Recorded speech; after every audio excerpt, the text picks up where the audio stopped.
Welcome back to another episode, another final series preview. Obviously, this is the big one, the NRL Grand Final preview. Myself, Joel, League of Inches, got Luke from the Rugby League Lounge once again.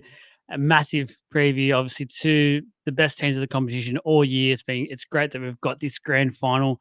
Penrith versus the Brisbane Broncos, first versus second, Sunday 7:30, a core stadium. Stage is set. It's been a while since my team hasn't been involved. Obviously, I've been pretty excited for this one. It's been a long time coming, and I love the fact that we've got the two best teams that are quite evenly matched when you actually start to look at things on paper. And we'll discuss this as we go, but it is quite an even contest with a lot of only fine margins. I feel like are going to be separating the two teams come Sunday night. And look, normally I'd come on here and give some random stats out from random stats guy, but unfortunately I haven't been able to get the stats as of yet. It's hard at the moment. He's away on holiday, so he's enjoying his getaway. He should be able to get them by the time I'm able to do the post on grand final day, so that'd be good there. And the team changes, there's really no team changes to talk about, so it's basically 1 to 17 full strength. Can't wait, as I said. Luke, great to have you back, and just it is amazing, and I hope you're with me where I can't wait for this battle. Yeah, very much looking forward to it. Like you said, it's a definitely different vibe when your team is in it. And being a Storm fan, I've had the luxury of having my team be in it for a few years, but I think there's a lack of stress now entering the week. So it's really good, and I do agree. We can obviously get to the reasons why the Panthers are favoured and the Broncos are outsiders, but I think out of recent grand finals, this does have an aura about it where this could really be a really great game. I think all grand finals have potential, but I think there is a higher likelihood than recent grand finals to be quite an epic encounter. So I'm really looking forward to it.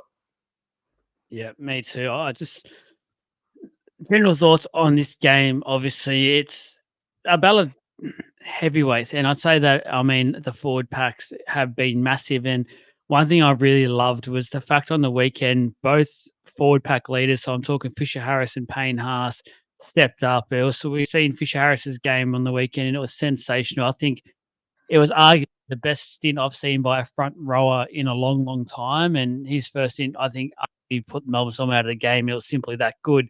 But then the day after, it was as if Payne Haas watched that and said, "Hold my beer," and he stepped up and was absolutely sensational as well. Then you got their sidemen as well. You got Flegler and Leota, who are both sensational.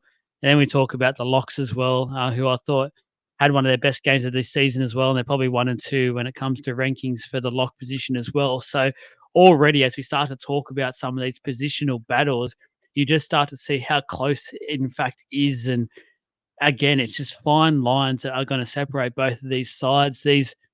But this forward pack battle is one that's going to set things up. And honestly, Luke, at the moment, this pack battle could go for a full 80 minutes. Like the motors on some of these players is just out out of this world. Yeah, it's unreal. Earlier in the week, I did a bit of actually last week, I did a prelim. Basically, had to build a team using a certain amount of money, and I had to designate $4 for the best props. And I ended up going with Flegler and Haas just over Fisher Harris and Leota. And honestly, I could interchange them. Like they are just workhorses. I think if you look them at face value for these boys will be good for the first 30 and then sub them off, and yeah, to a case that's true, but nah, like you said, they could keep going. And that is the beautiful thing about this game. And that is the thing that I think this game holds over the older game in terms of the older style of game. Our players are fitter now. They're more well conditioned.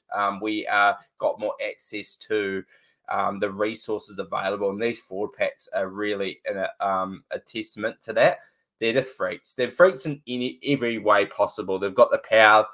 They can just keep going. And honestly, they put fear through the opposition. So I wonder if they put fear through one another. And obviously the finesse of these forward packs as well with their guys and Carrigan and Yao. It's exciting. And it's probably, and it's really easy to say it in the moment. But in terms of forward pack battles, I can't remember one that I've been actually frothing at the mouth for like this one. Yeah, it's going to be a beauty, mate. It is. You talk about the fear factor, and the thing is that really stands out to me, and what I love most about both of these packs is that we both know already there'll be no fear towards the opposition. If anything, it'll be the old fear or the old steam coming out of the ears, and they'll both be just ready to go. They all want to challenge themselves to be better than their opposition number, and that's the battle that I simply just cannot wait for. We're talking about the fullback. Obviously, then you got the back line, which is star-studded for both sides, and players who probably start of the year you didn't think may have been in the side that they're in now. They're in form. So if they're not the best players in their position, they're at least one of the form players in their position as well. So that's great to watch. Centers will be center battle will be off the chain, and then you obviously got the fullback battle. You've got Dylan Edwards, who is just class. He gets the job done week in, week out. And then you got Reece Walsh, who's arguably the form player of the competition, who's just lighting up as he goes week in, week out. The things he's coming up with his freakish. So that's battles as well, and even like the hooker battle. We could talk about the spine battle, the hookers. Billy Walters, for mine, one of the performances of his career last week. I thought he was absolutely sensational. Same as Mitch Kenny, though. Mitch Kenny has probably been doubted all year because of the loss of Appy, and everyone's saying, how does Penrith overcome that loss? It's such a big loss. I think he's been perfect with it. I don't think he's overplayed his hand at all. All he's done was able to get the ball to his halves when they've needed it, or get the ball to Yo when he wants it.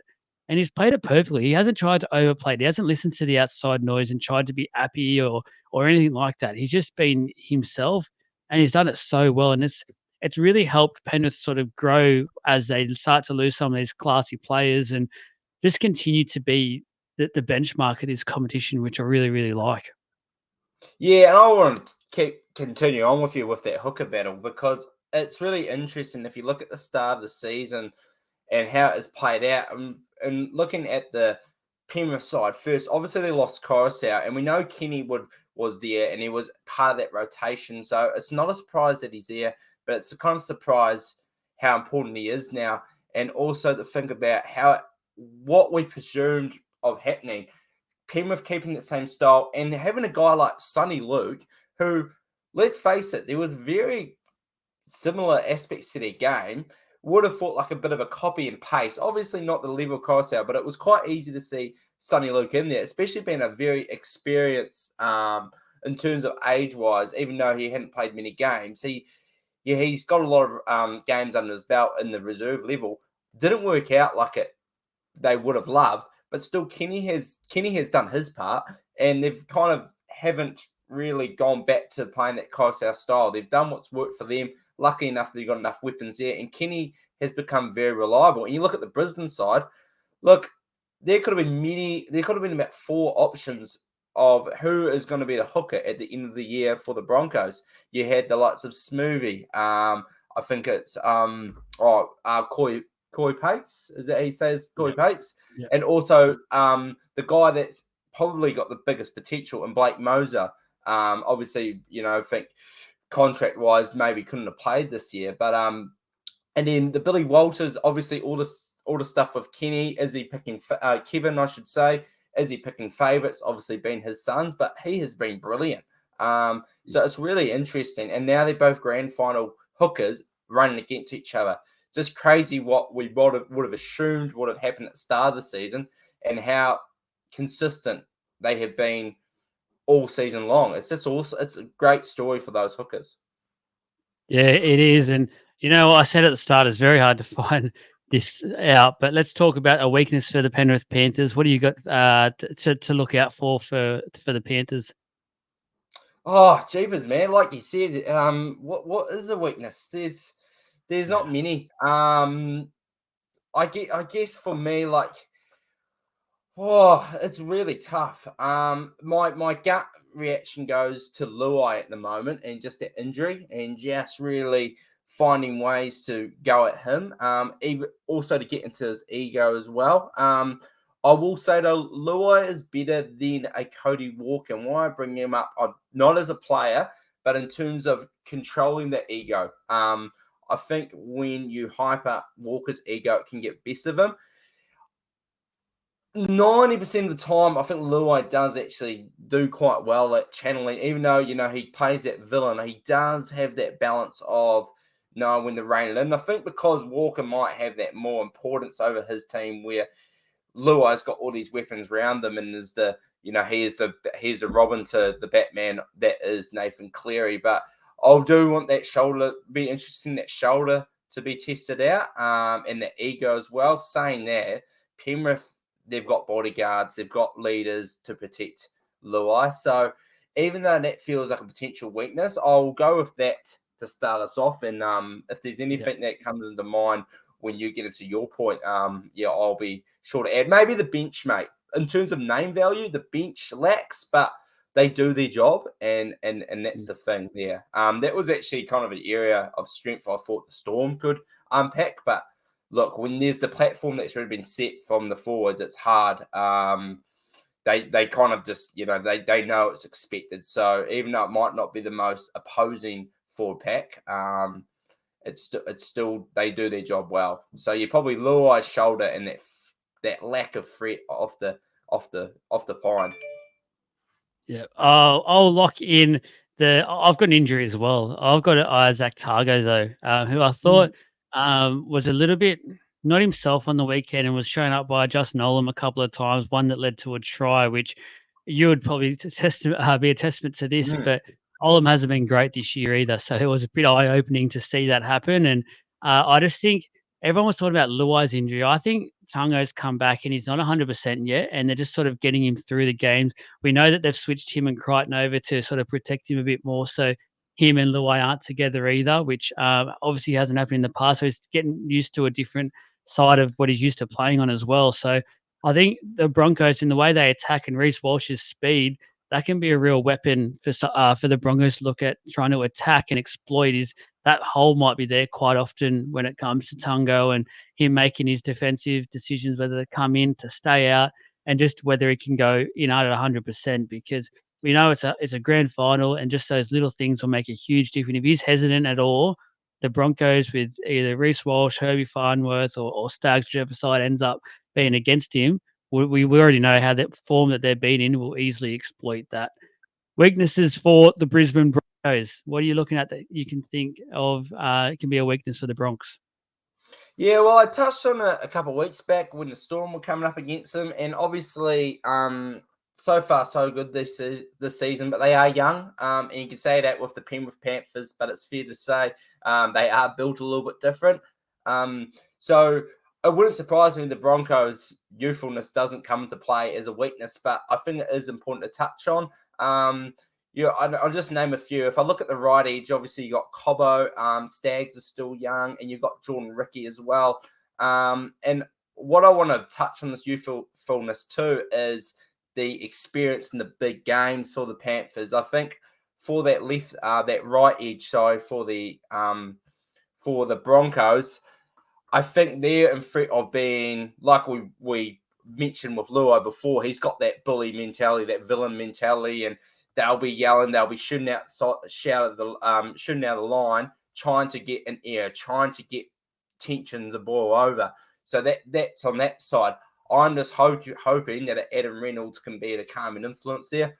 On the left side, you've also got young guys in Arthurs. You've got Ezra Mann. Less worried about them guys in terms of probably their makeup and what I've seen. I think in terms of losing the call, like I've had questions about Jordan Ricky in the past, but probably the fears on that left side is just the quality of Nathan Cleary just forcing you to make mistakes, and also probably the scariest bodyguard on the edge at the moment is Liam Martin in the whole of the league. He gives me Wade Graham vibes as a Storm fan in 2016 with Cooper Cronk. He just kept coming at us. And I just fear that there's going to be a big target on Ezra Mann's back and Reece Walsh's back with Liam Martin. So it's probably those inexperience in the edges. Touched on the forwards a couple of weeks ago, even though Haas and Carrigan are young, I am just impressed with them as leaders, so I'm not too worried about them. But it's those edge, those outside backs that worry me. Just Penrith getting to them in some way or another.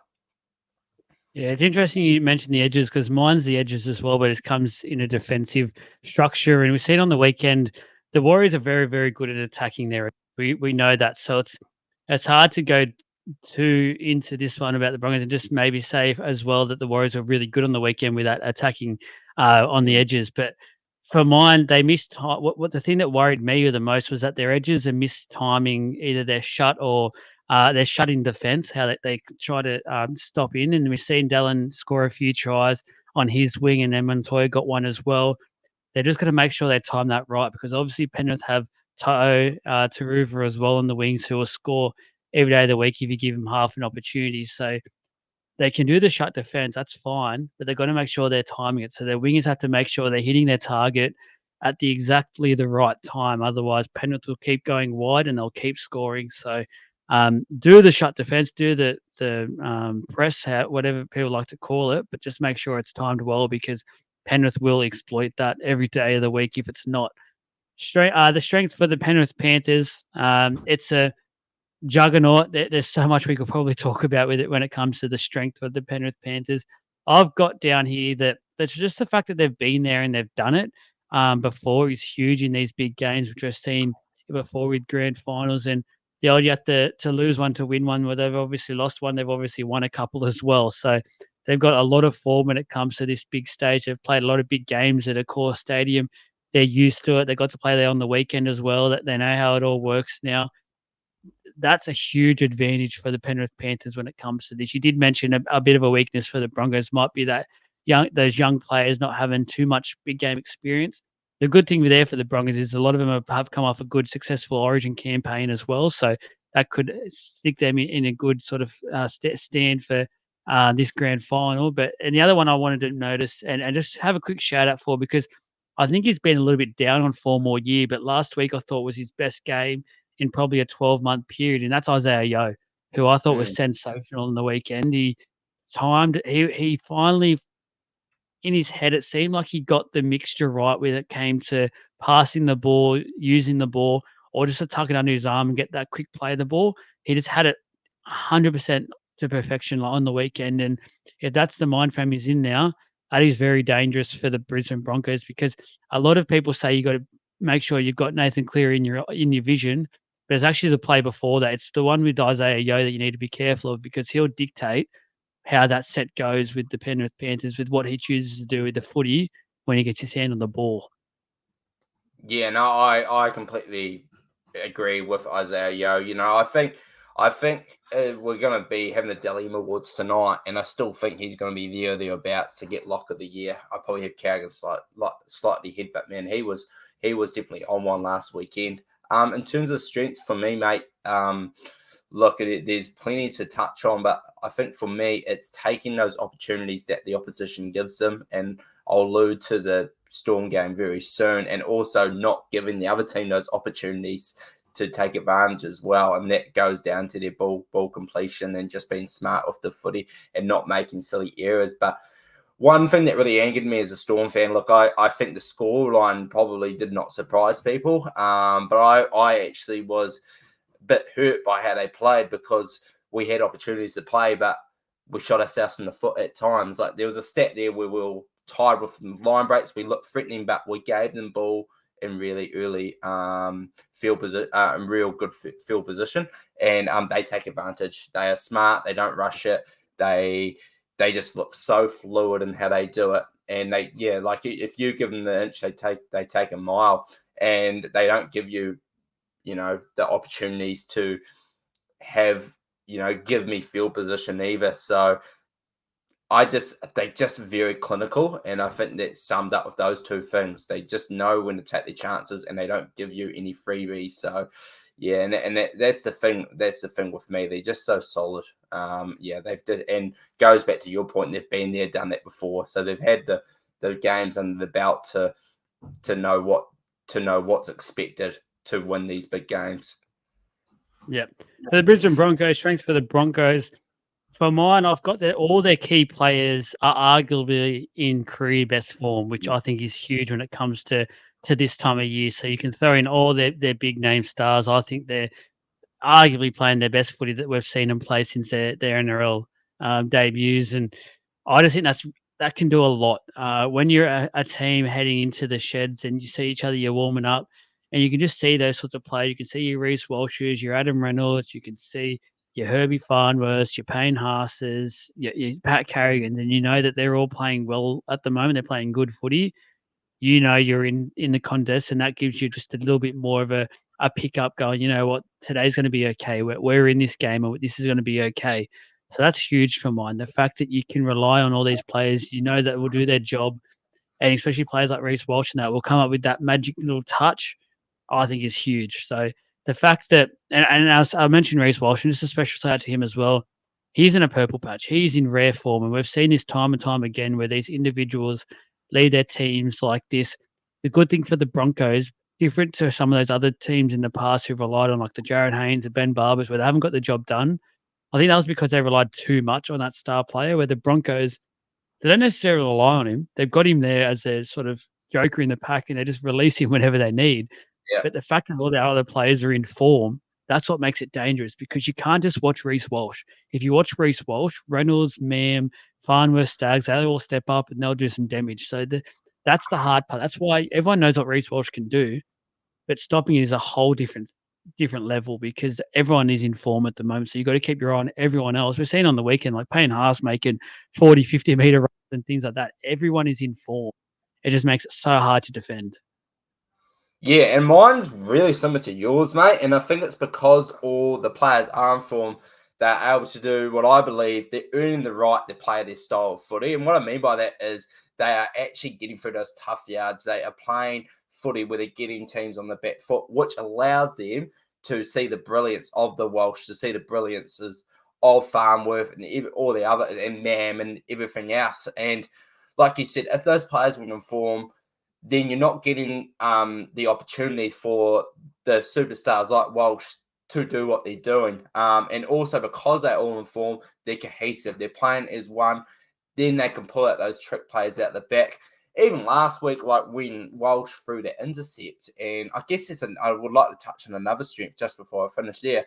There was an opportunity on there, even though, yes, he made the wrong pass, but they did have them shot for numbers, and they did have the Warriors, on the back foot there. They are not just throwing it out with nothing on. Like in moments in that Storm game, Storm were kind of throwing it out, and they hadn't really earned that forward battle where they're not forcing it. They are earning the style they want to play.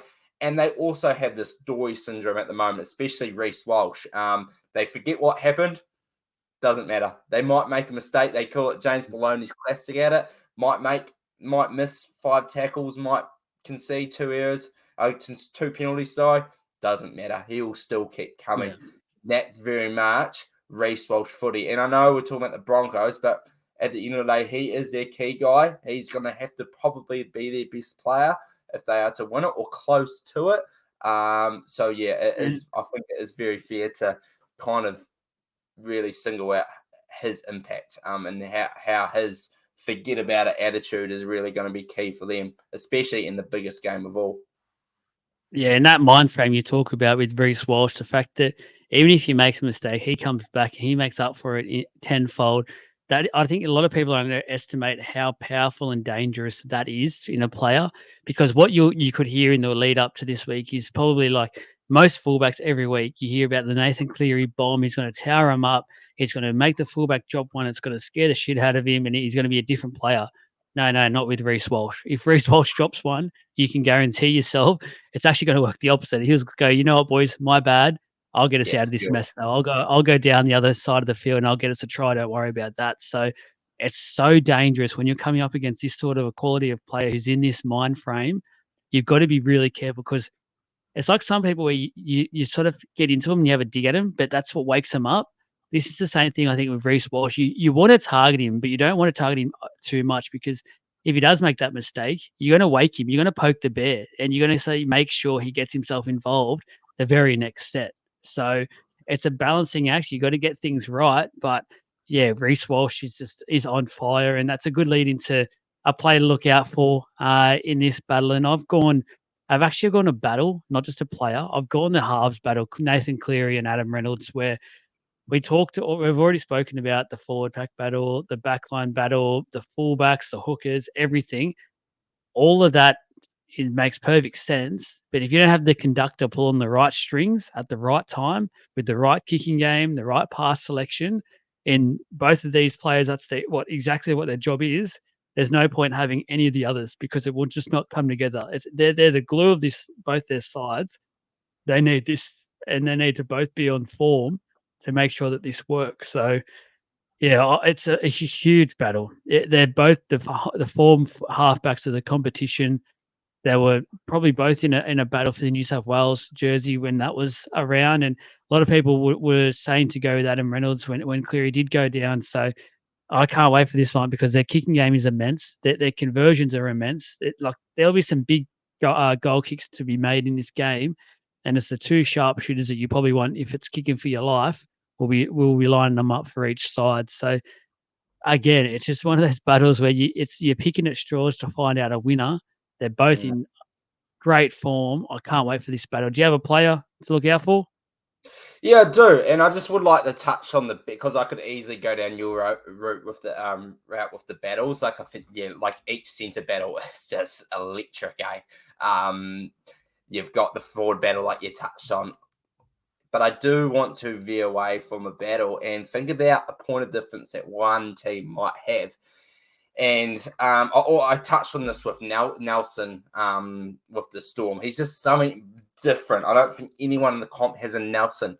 I don't think anyone in the comp has a Brian To'o. And he's going to be an X factor because he is going to give you these meters that no one else in the competition can provide you. His body makeup, the way he gets his workload done is so unique. It is historic. It's unbelievable. Guru goes, the rugby league guru goes on a bit, and I completely agree with him. He just keeps going. So if he is able to get going, that's just an extra, another forward that's getting you meters. That's getting you go forward. Because I think if you look at the fullback battle, going a little bit off here, even though they provide different things, they cancel each other out in a way. You can say on their day, Walsh might have a better day than Edwards or the other way. But I think To'o has got an edge in what he provides compared to what the Broncos are able to provide.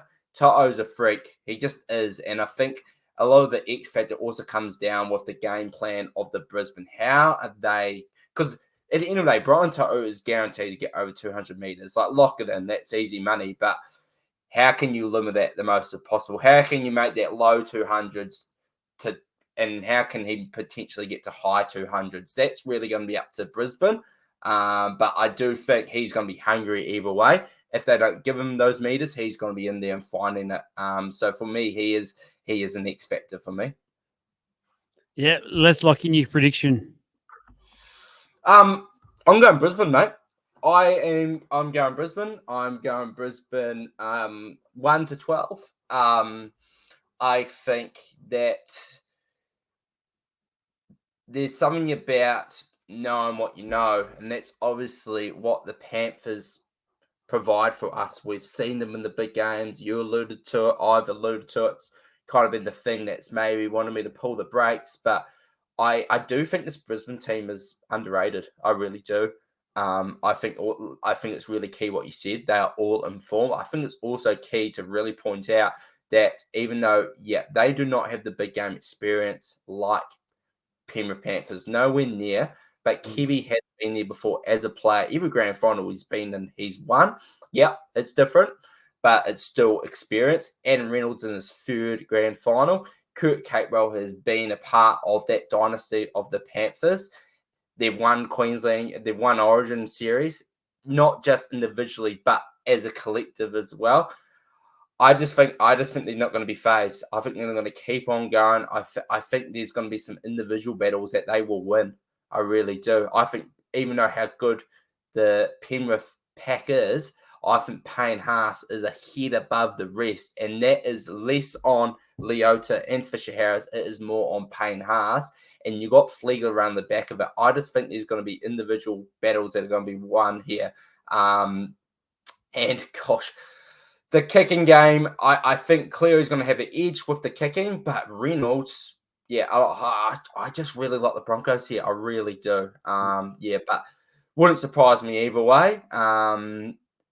Yeah, I've just got a feeling, and I will say this: I think you always want to go for the underdog, but I haven't gone for the underdog for a few years. I think I've picked Penrith the last few years. I just think they're going to do it. Like we said, there is a better feeling to this grand final than other years that it's going to be a tight one. So yeah, I'm going with the Broncos. Yeah, look, I'm Broncos 1-12 as well, actually. Similar reasons to yourself. I just think the fact that they're all in form across the park is huge.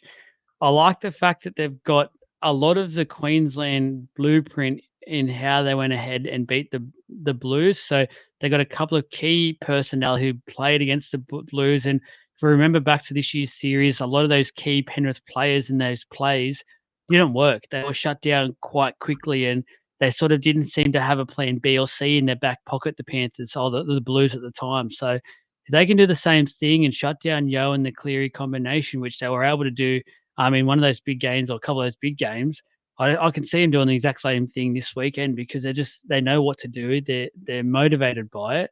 They can go ahead and just do the same thing. There's a confidence there. So yeah, I've got the Broncos. I think it's massive, and I think the Broncos will start to go on a bit of a streak at the moment. I really think they're the side to look out for the next 3 or 4 years. They're all young still. There's a great squad, very great, good times ahead if you're a Brisbane Broncos fan, and for I think rugby league up in Queensland region because there's some great signs ahead. And just being there on the weekend, the atmosphere was sensational, and I think it's just going to get better and better up there at the moment. So, yeah, Broncos 1-12 for mine, and that concludes our massive finals series preview that we did have. So a massive thank you to Luke from the Rugby League Lounge for coming on. We really appreciate it, mate. Yeah, I'm just wondering, mate, Clive. Ooh, the old Clivey. I've got one. I'm locking in Adam Reynolds just from that battle. I think the whoever votes on it, the commentators or whatever it is, I think will obviously have eyes on a lot of Reece Walsh and things like that. But I think that battle, whoever wins it, it'll be the halfback, and I'll lock in Adam Reynolds. Yeah, so for me, I've kept them quiet all podcasts. Haven't mentioned, I don't think you've really alluded to him too. I think Pat Carrigan. I think what I can kind of take away from a previous grand final was 2021 when Cameron Murray and Isaiah Yeo, apart from Nathan Cleary that game, they were arguably the two best on ground. And I just see them just going at it all game. We talked about the ticker of the Brisbane forward pack, and Pat Carrigan is definitely a part of that. And I think when the game goes on and on, I think there'll be instances where he's just one step ahead of whoever he's coming up against. Might get a sneaky line break, might get a sneaky try assist. He'll just keep going. And I think he's just going to maybe have some battle scars, have a really iconic performance. So I'm going to go with Carrigan. And I think it's going to be another game, another milestone to add to his somewhat impressive start to his career, especially when you consider his origin, his Wally Lewis medal from last series, from 2022 series, I should say. So I'm going with Carrigan. Really put a cheeky bet on him before they even made the final. So I'm hoping that one cashes through. And I've got Dylan Edwards as well if the Panthers come out the other side as well. I think he's just guaranteed to get himself involved, and wouldn't be surprised if it's a very similar effort to his performance in 2022. Yeah, well, I put the mortgage down on that one. Look out. If Pat, special shout out to Pat Carrigan. If he does get the Clive Churchill, if he can accept the award with no shirt on, I think a lot of rugby league fans will greatly appreciate that. You fine looking man. Sometimes it makes me wonder if I've chosen the right sex. But anyway, let's just hope Ricky doesn't win then. Again, guys, that concludes the final series, the previews that we all did. So thank you once again to Luke from the Rugby League Lounge. If you haven't already, make sure you go and give him some love on the social media pages, channels. Really, really love his content. A massive thank you to being involved and liking the ratings and the views and things that have been sensational for these so far. So really love the feedback as well. We'll think of something for next year, no doubt, and get back into it. But yeah, Enjoy the grand final. Good luck to both sides. I think it's going to be an absolute cracker. So make sure you sat yourself in front of the TV for all three grades as well. I think all three grades will be great games of football. Spring on Sunday. I cannot wait.